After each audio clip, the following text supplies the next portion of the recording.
everyone, it's Linda McKenna from Golden Rule Senior Placement Services coming to you today with Tuesday Talks. The topic that we selected for this week is when and why should your senior loved one move into an assisted living community? Well, there's many reasons, and I wouldn't depict it down to just one. But these things that we're going to discuss in this little snippet is things that we really should address really early on, and not wait till it's imminent with your senior loved one that you have to make harsh decisions in for placement and senior living. The average age, believe it or not, for somebody to move into assisted living is pretty much around 75 to 84. They're saying statistically that 65 to 74, only 10% people, seniors move in to senior living. Likelihood that's probably more independent anyway. 75 to 84 years old, about 29.9, which is 30%, move into senior living. And 85 and older, 52.6% have moved into senior living, specifically assisted. This data is back from 2014, so needless to say, a lot has occurred since then, especially with the COVID epidemic and a lot of people having failure to thrive because of it or withstanding it.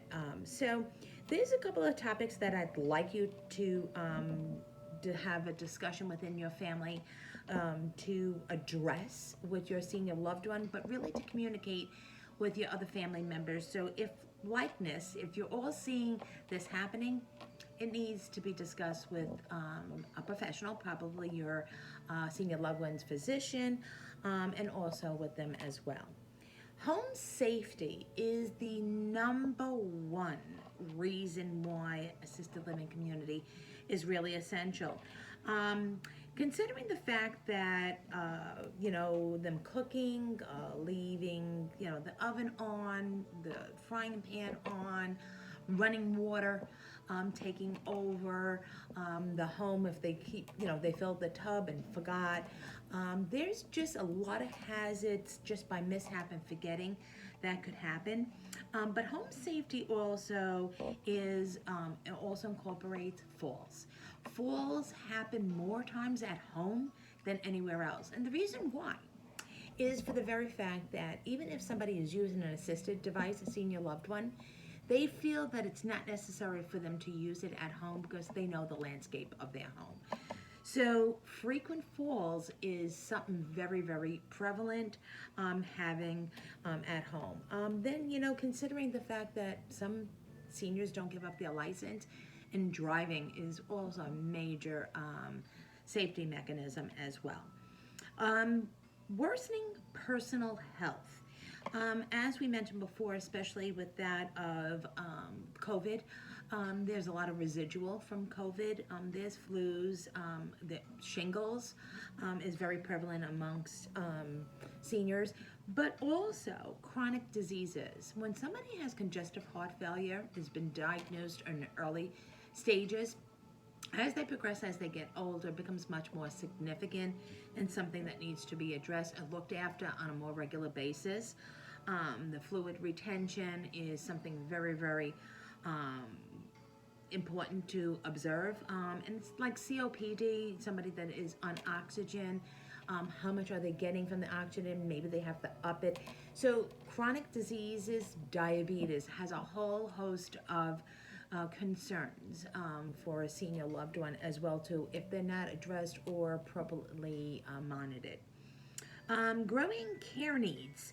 Do they need ADLs? You hear me say that all the time, and I put it on our Facebook page. What does ADLs mean? Our little goodies of topics of conversation. ADLs is activities of daily living. Do they find it hard to transfer in and out of the bed into a chair? Are they having a hard time dressing, grooming, combing their hair, brushing their teeth, denture care, taking a bath, a shower, simple things, even eating, but and taking their medications.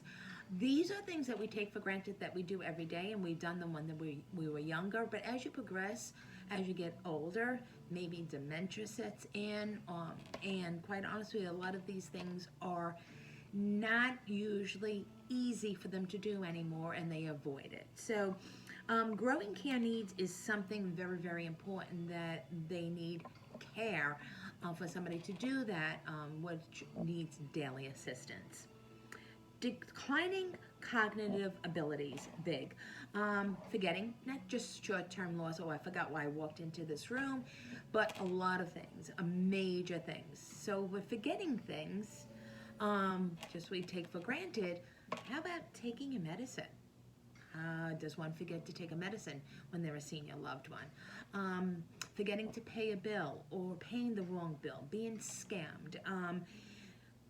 Forgetting is much more broader than anything else, but forgetting details of their life is very important for futuristic goals as well too. So declining cognitive ability is very, very important. And do they constantly need instructions or directions to be and repetition and reminders?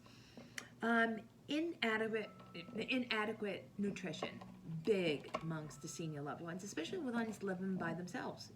A spouse that is now widowed, cooking for one, not easy, and not enjoyable to have meals anymore.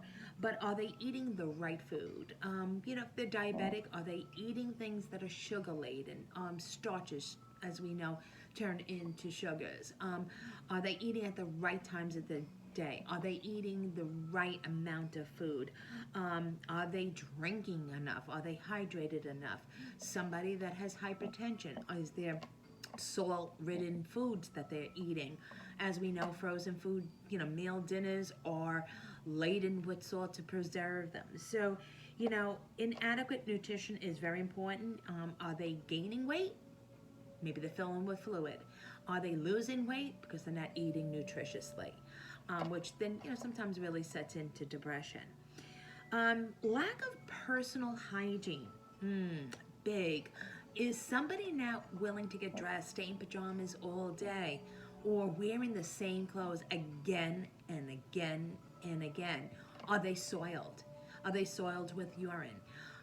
These are really telltale signs that somebody needs to watch your senior loved one a lot more closely. But dirty clothes and also soiled clothing, meaning with urine or feces, is something very important. But this is something that they should be done on a regular basis. Lack of social interaction. A lot happened during COVID. We were isolated from one another. But is your family member, your senior loved one, retracting, not doing any social activities now that our world is opening up a little bit? Because sometimes they're afraid that somebody's going to recognize their deficit. So social interaction is very, very important. If they're not getting out of the house or not being around friends that they used to, and social groups that they used to be part of, going to church, whatever place of worship, is something really is a good telltale sign that something needs to be, managed. Inability to manage finances. You'll notice that when you go in a senior's home, there's that much mail. Don't forget that a lot of them are not doing electronic billing. A lot of them still do paper billing. So, if it's in arrears, is the electricity be shut off because they're not paying for the electricity? Is it a lot of them that it's opened? Is there mail from other sources besides just bills? That's just collective letters, rubbish, might be even mail that is not of a value. And then also, there's an unusual amount of thank you letters from charities. That's a telltale sign that they're not managing their monies well, that they're donating a lot. And we don't know if they're being scammed into doing that. So there is such great organizations, 501(c)(3)s, that you make donations, and of course you get a receipt for it. But we don't know if a lot of them are legitimate. Okay, so that's something that really should be looked at. Prior driving abilities, and poor driving abilities. What you were able to drive before, you're not able to drive at this junction in time. Realize as we get older, our reactions are not as spot on as a young driver does drive. If that was the case in NASCAR, I don't think there would be an 80-year-old NASCAR driver, but I'm making light of it. But honestly, driving is very, very important to address, because quite honest with you, they might be causing an accident. So not only are they could do harm to themselves, but it could be somebody else. So if there's many traffic violations, accidents, we don't want them to sustain a bad injury from it, so they need to be off the road. So considering the fact that if they're using transportation to get to doctor's offices or shopping, think that this could be a daily occurrence, them driving around. We see a lot of on our reports that somebody drives on 75, 95, 60, whatever that it may be, that they're driving and driving and driving, and they end up in another state. So, you'll see these silver alerts on the major roadways to look for. That means somebody is lost, and that silver means that it's a senior. Let it not be yours.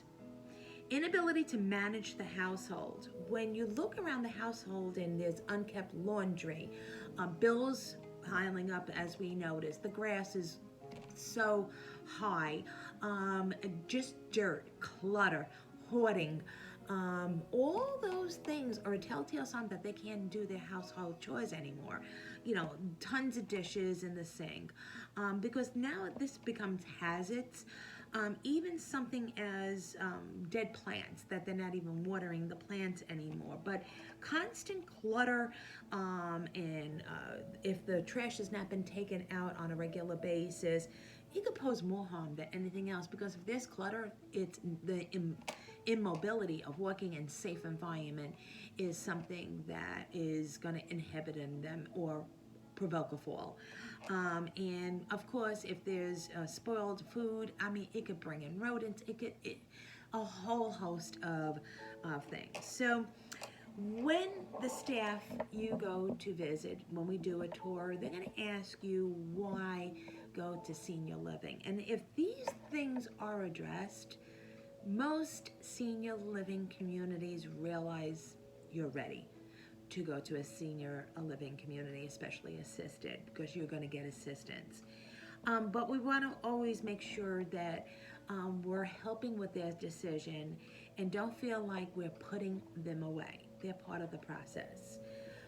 All I can give as advice, as I've been through this with my own parents and also with many, many, many clients throughout the United States, don't wait till it's imminent. I deal a lot with families that are out of town, so they only get to see their mother and father maybe by a phone call or when they come in for the holidays, and that's not enough. It's daily observance to notice their decline. If you're noticing a decline after months, could you imagine how that could have been prevented? So let's be more proactive than reactive. So when and why is it important to have this discussion with your senior loved one about senior living? It's now. No better time than planning for the future before it's too late. Thank you so much for tuning in to Tuesday Talks. As you know, we are doing it every other week from here on in. And if you have a topic that you would like to discuss, please send me an email, text me, whatever that you'd like to do. And I will do research on that topic and present to you in the future. No better way to get in touch with me is go to my website. It's www.goldenruleseniorplacement.com. There you'll see my demographics, you'll see my bio, you'll see testimonials, you'll see various options, a lot of resources, these video clips, and so much more. It's a pleasure coming into your home and having these discussions. Like I said, you have any questions, give me a call. I'm here to help you. Have a blessed 2 weeks, and I know that we might be missing because it's in before 2 weeks time, but happy Father's Day to all the fathers out there. To my dad in heaven, happy Father's Day. And more importantly, also, my hubby, who is a fantastic dad, and my son-in-law, who is a fantastic dad as well to my grandchild. Thank you so much, and we look forward to speaking with you in the future. Thank you. Bye-bye now.